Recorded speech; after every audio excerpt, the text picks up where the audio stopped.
Hello students, welcome to online classes of advance senior secondary school मुनहाल।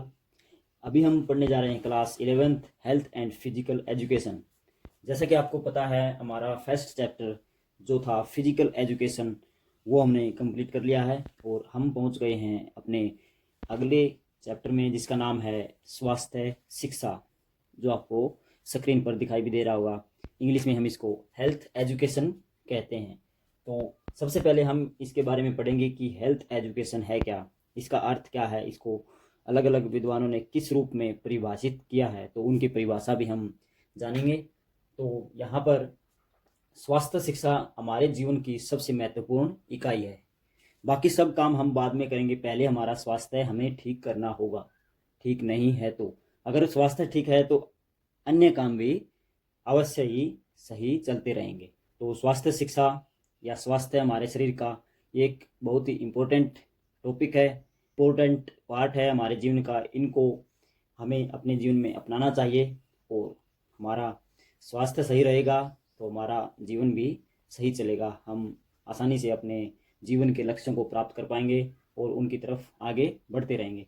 तो एक कहावत भी है कि अगर धन गया तो समझो कुछ नहीं गया, मगर स्वास्थ्य चला गया तो समझो सब कुछ चला गया। तो स्वास्थ्य बहुत ही इम्पोर्टेंट एक अध्याय माना जाता है लाइफ का। बिना स्वास्थ्य के हम कोई भी कार्य ढंग से नहीं कर पाते। अगर धन चला जाता है तो हम, अगर हमारा स्वास्थ्य सही है तो हम उसको दोबारा आसानी से प्राप्त कर पाएंगे, मगर एक बार स्वास्थ्य खराब हो गया तो वह धन से दोबारा प्राप्त नहीं होगा। उसको प्राप्त करने के लिए, या कई बार ऐसी भयंकर बीमारियां हो जाती हैं जीवन में, हम उनसे कभी भी उभर नहीं पाते।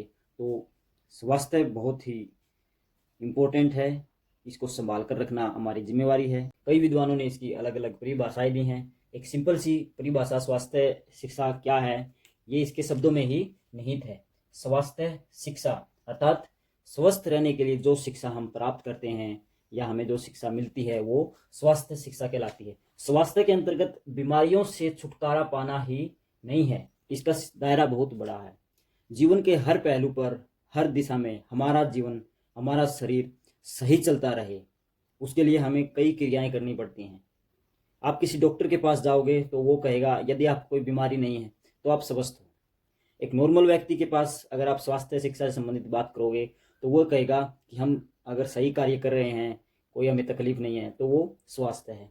ऐसे ही किसी खिलाड़ी के पास जाओगे तो वो सभी एक्टिविटी, सभी खेल आसानी से खेल पा रहा है, तो वो उसका स्वास्थ्य कहलाता है।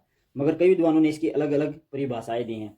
सबसे पहले एक WHO की परिभाषा है स्वास्थ्य से संबंधित, कि स्वास्थ्य केवल शरीर से ही संबंध नहीं है। स्वास्थ्य हमें शरीर के साथ साथ मस्तिष्क और सामाजिक और उसके जो संवेगात्मक या भावनात्मक दृष्टि से हम देखते हैं तो वह भी हमारा सही होना चाहिए। अगर ये सभी चीज़ें सही हैं तो हम पूर्ण रूप से स्वस्थ हैं। कई व्यक्ति मान लेते हैं कि अगर हमारा शरीर सही काम कर रहा है तो वो स्वस्थ है, ऐसा नहीं है। अगर शरीर स्वस्थ है मगर उसका मस्तिष्क या मन सही नहीं है, उसको बोलने का नहीं पता, उसको किसी के साथ मिलने जुलने का नहीं पता, तो वो भी पूर्ण रूप से स्वस्थ नहीं है। एक भावनात्मक प्रवृत्ति होती है कि आप कहीं समस्या में घिरे हुए हैं या कोई आप पर आपत्ति आ गई है, तो उस समय आपका मानसिक संतुलन बिगड़ जाता है, तो वह भी एक स्वास्थ्य के प्रति गलत बात है। हमें अगर स्वस्थ रहना है तो कठिन से कठिन परिस्थिति या अधिक विपत्ति के समय हमें अपना मन या मस्तिष्क का संतुलन बनाए रखना पड़ता है, वही पूर्ण स्वास्थ्य कहलाता है।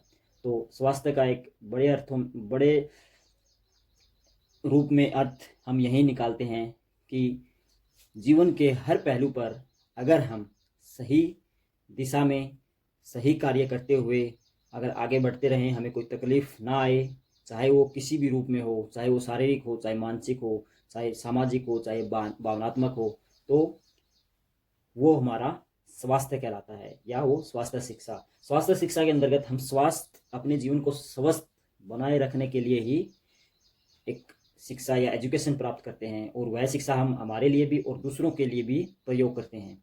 अगर हमें स्वस्थ रहना तो हमें अच्छी अच्छी आदतें अपनानी पड़ेंगी। समय पर उठना, समय पर बैठना, समय पर सोना, ये सभी चीज़ें, खाने पीने से संबंधित आदतें हमें अपनानी पड़ेंगी। तो इसका अर्थ यही है कि हमारा शरीर, मन या इसको दिमाग बोल सकते हैं आप, और सामाजिक, भावनात्मक, अगर हम इन सभी रूपों में सही कार्य कर रहे हैं तो हम पूर्ण रूप से स्वस्थ हैं। ये एक परिभाषा है किसकी?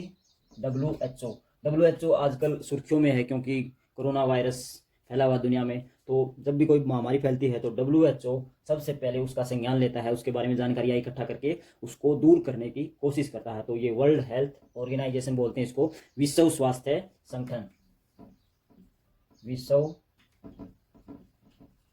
स्वास्थ्य संगठन। तो ये इसका फुल फॉर्म है WHO, विश्व स्वास्थ्य संगठन। तो ये इसने परिभाषा दी है, अगर हम पूर्ण रूप से स्वस्थ रहना चाहते हैं तो हमें इन सभी हमारे मानसिक, शारीरिक, सामाजिक और भावनात्मक जो आयाम हैं उसकी तरफ ध्यान देना होगा। अगर वो सही कार्य कर रहे हैं तो हम पूर्ण रूप से स्वस्थ हैं। इसके अलावा कुछ और भी परिभाषाएं हैं। तो यहाँ पर एक विद्वान हैं डॉक्टर ग्राउट, इन्होंने बोला है स्वास्थ्य शिक्षा वह प्रक्रिया है जो हम एक शैक्षणिक माध्यम के द्वारा लोगों तक व्यक्तिगत और सामाजिक स्तर तक जो ज्ञान है स्वास्थ्य के बारे में वो हम पहुंचाते हैं, तो वो स्वास्थ्य शिक्षा कहलाता है। तो इन्होंने ये बताया है। एक और विद्वान हैं, इसका नाम आपको पहले भी जाना पहचाना लगता होगा, doctor Thomas would. Thomas would का नाम सब जानते ही हैं, थॉमस वुड, आप पहले भी इसकी परिभाषा पढ़ चुके होंगे। तो इन्होंने क्या बोला है, स्वास्थ्य शिक्षा उन सभी अनुभवों का जोड़ है जो हम जीवन में अनुभव लेते हैं या जो भी हम सीखते हैं अपने कार्यों के द्वारा। तो वह स्वास्थ्य शिक्षा वह अनुभवों का जोड़ है जो हम व्यक्ति या समाज के स्वास्थ्य के संबंधित आदतों या ज्ञान में प्रभाव डाल सकते हैं। अर्थात इन्होंने बोला है कि उन सभी अनुभवों का जोड़ है जो हम व्यक्तिगत, सामाजिक और भावनात्मक स्वास्थ्य, जो लोगों का स्वास्थ्य है, उन आदतों को हम उनके ज्ञान और उनकी आदतों के साथ जोड़ दें। तो ये इन्होंने बताया है, थॉमस वुड ने, इन्होंने अनुभवों का जोड़ बताया है और वो हम दूसरों को दे सकते हैं। स्वास्थ्य से संबंधित अनुभवों का जोड़, सिंपल अर्थों में जो हम अनुभव प्राप्त करते हैं उनको हम आगे प्रसारित करें, चाहे वो व्यक्ति से व्यक्ति हो, चाहे वो व्यक्ति से पूरे समाज को बताने वाला हो। तो इन्होंने ये बताया है। और ऊपर ये डॉक्टर ग्राउट थे, इन्होंने बोला था शैक्षणिक प्रक्रिया के माध्यम से जो भी हम लोगों को ज्ञान प्राप्त करवाते हैं या ज्ञान देते हैं, शिक्षा देते हैं स्वास्थ्य के प्रति, वो एक स्वास्थ्य शिक्षा का हिस्सा इन्होंने माना है, डॉक्टर ग्राउट महोदय ने।